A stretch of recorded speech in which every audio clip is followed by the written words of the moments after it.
A lot has gone on at Luton since we last met, to say the least. You were relegated out of the Football League, but things have changed now and the club is looking much healthier after promotion back to League One. I appreciate it may be hard to be brief here, but what went so wrong during those dark years of relegations? JD, where do I start with this one? The slide from a top-half finish in the Championship to the Conference in 3 years was incredibly painful. I've seen Luton play in 5 divisions and the Conference years pushed my loyalty to the limit. It was dire. I kept thinking, why am I doing this to myself every week? But as we know, football is a drug and you can't give it up. In simple terms, the club wasn't run correctly. They punched well above their weight in the Championship with the resources available and suddenly millions of pounds worth of players left. Players like Curtis Davies, Steve Howard, Rowan Vine, Kevin Nichols, Kevin Foley and Carlos Edwards all left. A brilliant team became a very average team that couldn't compete at that level. Relegation from the Championship was followed by another relegation and an unprecedented points deduction of 30 points was handed out before a ball was even kicked in League Two because of financial irregularities and misconduct charges.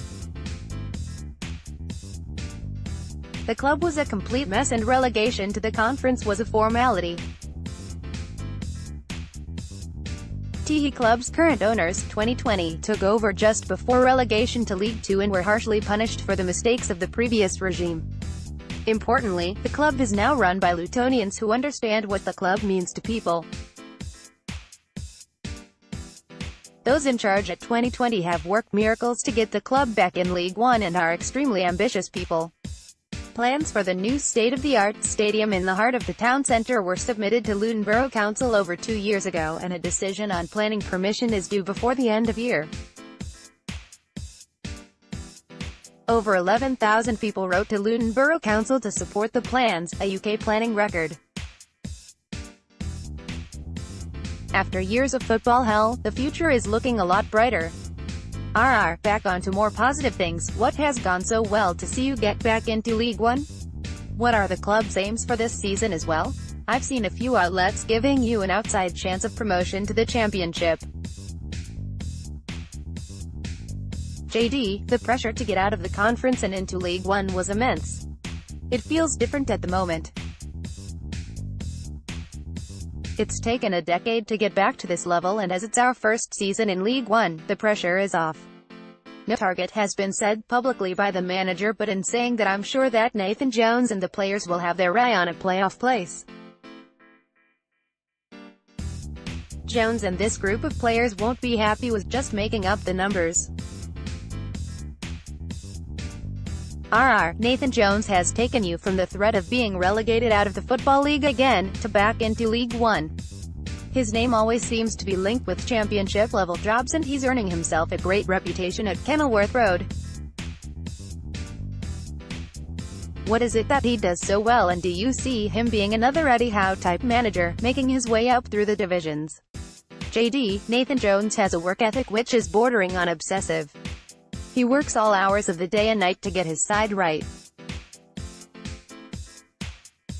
He told me he has nightmares about defeats, waking up in the middle of the night and then putting on the match videos at 3 a.m. to work out how to ensure the same mistakes don't happen. That tells you everything you need to know. This man hates losing. Jones' passion also drives on his players and fans.